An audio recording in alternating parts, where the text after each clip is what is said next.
Ngayon na may mga kahanga-hangang kasama si Hab-Iki sa kanyang tabi, nais niyang siguraduhin na handa sila sa labanan at pinapanood ni Hab-Iki habang pumipili si Claude ng kahanga-hangang armor at isang sibat para sa kanyang sarili.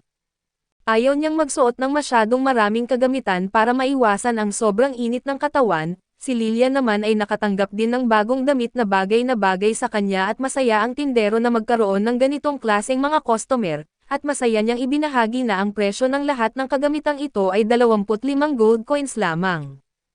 Habang nagugulat sina Hab-Iki at Lilian sa mahal na presyo, para kay Claude ay napakamura lang nito at nakaramdam ng hiya si Lilian sa pagtanggap ng para sa sarili niya kaya sinubukan niyang ibalik ang kanyang balabal, pero hindi iniinda ni Hab-Iki na magagastusan ang kawawang dalaga. Gusto pa nga niyang pumili si Lilian ng isang staff para makapag-practice siya ng mahika at kahit masaya siyang nakikitang masaya si Lilian, alam ni Hab-Iki na unti-unti nitong nauubos ang kanyang ipon at pagkatapos ay nagselo si V at gusto rin ng magarang kwelyo, na umabot sa halagang 15 gold coins. Masayang tinanggap ng tindero ang bayad habang si Hab-Iki ay halos madurog sa loob dahil sa kakulangan ng pera. Matapos maging handa ang lahat ay sinimulan ni V ang kanyang pagsasanay sa mahika na kahit may kakayahan si Claude na lumaban ng mag-isa, kulang pa sa kinakailangang pagsasanay sina Lilian at Hab-Iki para maging tunay na mga adventurer. Kaya umaasa si Vene na matuturuan niya ang mga walang pag-asang ito gamit ang mismong grimoire, ngunit wala pa ring ideya si Hab-Iki kung ano ang grimoire kaya't lumingon siya kay Sapo at hiniling na ipaliwanag ito. Ayon kay Sapo ang grimoire ay isang bihirang kakayahan na nagbibigay daan sa gumagamit na matuto ng iba't ibang uri ng kaalaman at nang marinig ito, napaisip si Hab-Iki kung maaari rin ba siyang matuto ng mahika subalit nilinaw ni Vene na ang kaya lang niyang matutunan ay mga basic at halos walang silbing spells. Dahil tuluyang nawasak ang pag-asa niyang makagamit ng mahika, pinapakalma ni Lilian ang lahat at sinimulan na ni Vene ang leksyon at ang unang gagawin ay kontrolin ang dami ng mahika na lumalabas kay Lilian at para magawa ito, kailangang mairehistro si Hab-Iki bilang responsable para sa kanya. Ayon kay V ang kailangan lang gawin ay kagatin ng malakas si Hab-Iki para matulungan si Lilian na kontrolin ang kanyang mana, ngunit mas mukhang biro ito kaysa totoong leksyon at pagkatapos ay sinabi ni V kay Lilian na nananatili pa rin ang kanyang mana. Pero ang kanyang magic output ay bumaba sa 10% at unti-unti itong tataas habang natuto ang bata na gamitin ang kanyang kapangyarihan. Ngayon naman ay binalingan ni Vene si Hab-Iki dahil kailangan niyang matutunan ang pagdaloy ng magic power. Ang kakayahang ito ay nagpapahintulot sa dalawang tao na paghaluin ang daloy ng kanilang mahika sa isa't isa, na nagdudulot ng pagkakaisa at kontrol. Nahihirapan si Hab-Iki na masabayan ang leksyon, kaya't hiniling ni Vene kay Claude na ipadaloy ang kanyang mahika kay Hab-Iki at nagdikit ang kamay ng batang adventurer at ng Wolfman, at agad na nagsimulang dumadaloy ang kapangyarihan.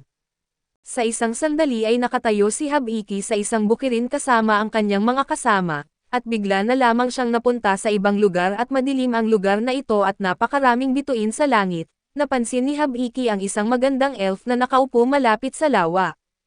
Lumingon ito sa kanya ngunit tinawag nito si Claude at doon napagtanto ni Hab-Iki na nasa loob siya ng katawan ni Claude at nasasaksihan ang kanyang mga alaala, may kamalayan sa kanyang sariling pag-iral at umupo si Claude sa tabi ng elf at tinawag niya itong Anastasia.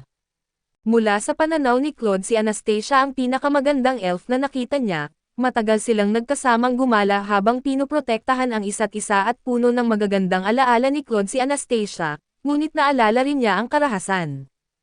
Isang gabi ay naging pula ang buwan at natagpuan ni Claude ang sarili na malubhang sugatan, sa harap niya ay si Anastasia na nababalot ng dugo at malinaw na siya ang may gawa ng pag-atake, bigla na lamang nagising si Hab-Iki pabalik sa bukirin habang nakatayo sa ibabaw niya si Claude. Nag-aalala ang Wolfman sa kalagayan ng kanyang amo habang marahan niya itong ginigising, akala pa rin ni Hab-Iki na siya si Clay ngunit unti-unti nang bumalik ang kanyang mga alaala at humingi ng paumanhin si Claude dahil masyado niyang pinadaloy ang mahika sa mahina na katawan ni Hab-Iki, kaya napadpad ito ng mas malalim sa kanyang kamalayan. Pinagalitan ni Vene si Claude dahil hindi siya nakinig ng maayos sa kanyang mga utos at gayunpaman, umaasa siya na may nakita si Hab-Iki na nakakahiya sa mga alaala ni Claude na maaari niyang gamitin para sa sariling plano. Ngunit ang nakita lamang ni Hab-Iki ay isang magandang alaala na hindi pa niya kayang ipaliwanag o maintindihan. Sa wakas ay natapos na ang walang kwentang leksyon ni V subalit kailangan pa ring magsanay ni Hab-Iki sa household magic, ang uri ng mahika na ito ay nangangailangan na gumawa ang gumagamit ng mga simpleng gawain tulad ng pagwawalis o pag-aalis ng alikabok sa paligid.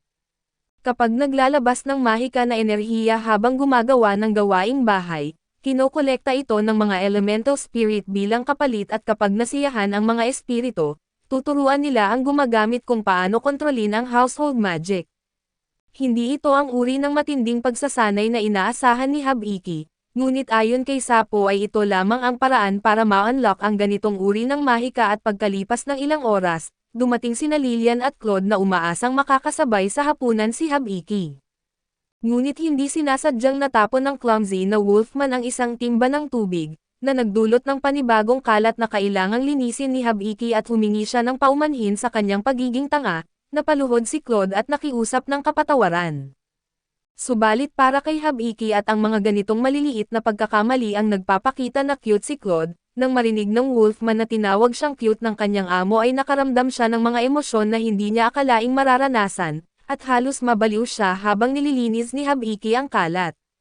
Desperado na makuha ang pabor ng mga elemental spirit, walang tigil na naglinis si Hab-Iki sa bawat sulok na makita niya pero kulang pa rin ang kanyang pagsisikap dahil mahaba pa ang kanyang lalakbayin. Gayunpaman ay may isang taong labis na natuwa sa kanyang ginawa, at iyon ay ang may-ari ng inn na si Tanya. Namangha siya sa linas ng lugar dahil sa kakaibang kasipagan ni Hab-Iki at inalok pa siya ng dagdag na ulam para sa hapunan, habang papunta ang lahat sa hapunan ay muli na namang natapon ni Claude ang isang timba ng tubig, dahilan para mawalan siya ng tiwala sa sarili.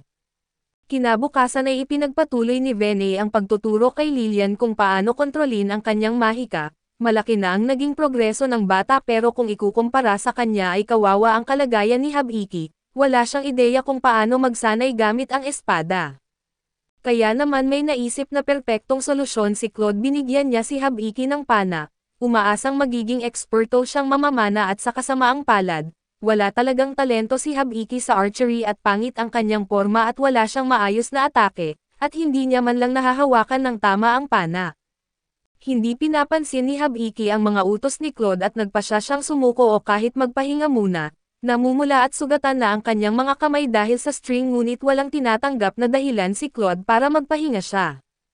Gusto niyang gamitin ni Hab-Iki ang kanyang kakayahang magpagaling para ayusin ang sugat nito at agad bumalik sa pagsasanay, habang patuloy niya itong pinipilit maging isang mamamana at humingi ng tulong si Hab-Iki kay Amelia.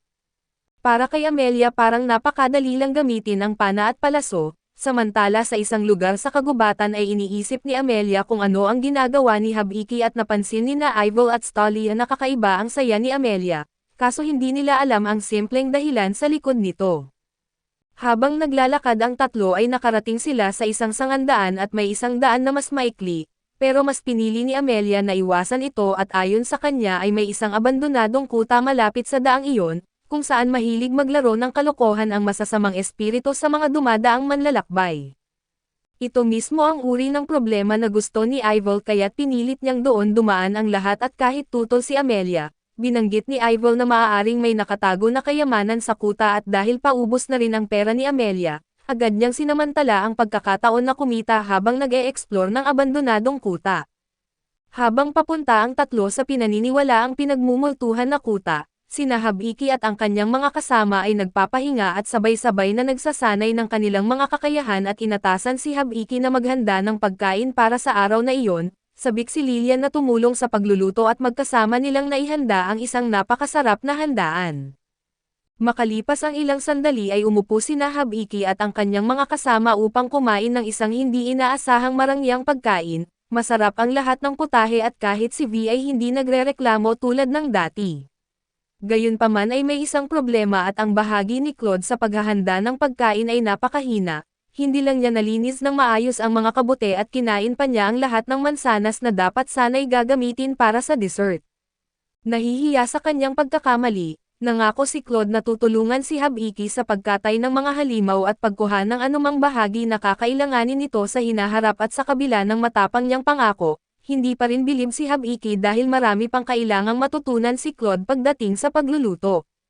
Sinisi ni Claude ang kanyang sumpa sa kakulangan niya ng kakayahan sa kusina. Sabik siyang tumulong kay Hab-Iki kapag naalis na ang sumpa at kahit mukhang walang laman ang kanyang mga salita, hindi pa talaga naitanong ni Hab-Iki kung paano siya nasumpa. Kaya sa wakas ay tinanong niya ang Wolfman tungkol dito kaso tumanggi itong sumagot na lalong nakakahinala. Pinabayaan na muna ni Hab-Iki ang usapin at nagsimulang maghugas ng mga pinggan at may mga bagay pa ring mahirap gawin sa mundong ito, at namimiss niya ang ginhawa ng kanyang dating buhay. Habang ipinagpapatuloy ni Hab-Iki ang kanyang gawain ay ipinaalam ni Sapo sa kanya ang isang mahalagang bagay na kailangang asikasuhin. Sinabi niya kay Hab-Iki na tingnan ang kanyang world map dahil may isang mabangis na baboy ramon na mabilis na papalapit sa lugar. Agad na kinumpirma ni Claude ang pagdating ng halimaw at naghanda upang harapin ang paglusob nito. Mukhang galit na galit ang baboy ramo at nagdududa si Hab-Iki kung kakayanin ba ito ng cursed na Wolfman. Ngunit naniniwala si Vene na kahit sa kasalukuyang kalagayan nito at isa pa ring bayani si Claude, pinanood nila habang rumaragasa ang baboy ramo patungo kay Claude ngunit sinalubong ito ng isang eksaktong atake mula sa kanyang sibat at agad na bumagsak ang mabangis na hayop, natalo sa isang atake lamang. Humanga sina Hab-Iki at Lilian sa lakas ni Claude at lumapit upang tingnan ang patay na baboy ramo, gayunpaman ay naniniwala si Claude na ang amoy ng hayop ay maaaring makaakit ng iba pang halimaw sa paligid. Kaya mas mabuting gamitin ni Lilian ang kanyang mahika sa unang pagkakataon upang linisin ang dugo sa katawan ng baboy ramo. Sabik na maging kapaki-pakinabang sa unang pagkakataon sa kanyang buhay, ginamit ni Lilian ang kanyang water magic upang isagawa ang spell na tinatawag na odor isolation. Lumabas ang tubig mula sa kanyang staff at mabilis nitong nilinis ang kalat at naiwan ang isang malinis na bangkay ng baboy ramo. Dapat sana ay ito na ang perpektong pagtatapos ng araw subalit para kay Claude, ito ang tamang oras para matutunan ni Hab-Iki kung paano maayos na magkatay ng hayop at hindi handa sa dumi at laman loob na kanyang haharapin, pinagsisihan ni Hab-Iki na binanggit pa niya ang paksa kay Claude. Samantala sina Amelia at ang kanyang mga kasama ay nakarating na sa nakakatakot na kuta. Madilim at tila wala ng buhay ang lugar at mukhang maliit ang tsansa na makahanap ng kayamanan at ginamit ni Ivel ang kanyang misteryosong salamin upang kumpirmahin ang presensya ng mga espiritu sa paligid, ngunit agad itong naaga ng pansin ni Amelia na narinig na sumisigaw sa tuwa. Nakahanap si Amelia ng isang kahangahangang silid ng kayamanan, isang lugar na puno ng gintong barya at iba't ibang uri ng mamahaling hiyas, para kay Ivel para lamang silang mga hangal na nagpapantasya habang sa totoo ay para silang mga baliw. Nalilito at bahagyang nababahala, ginamit ni Ivel ang kanyang kapangyarihan upang paaalisin ang mga espiritu na malinaw na niloloko ang dalawang madaling malinlang na babae at samantala, may progreso na rin si Hab-Iki at sa wakas ay natutunan na niyang magkatay ng hayop. Ngunit ngayon lahat sila ay nabalot ng dumi kaya't nagpasya si Hab-Iki na ito na ang tamang oras para gamitin ang kanyang bagong kakayahan na bubble wash. Kawawang si Claude ang naging unang pagsubok at wala siyang magawa kundi tumayo habang ginagamit ni Hab-Iki ang kanyang kakayahan sa paglilinis sa maruming Wolfman. Sa una ay parang palpak ang resulta kaso nang napupunasan ni Claude ang mga bula, lumitaw ang kanyang makinis at malambot na balahibo at di lamang nalinis ng bubble wash si Claude, kundi para bang nabigyan pa siya ng panibagong sigla.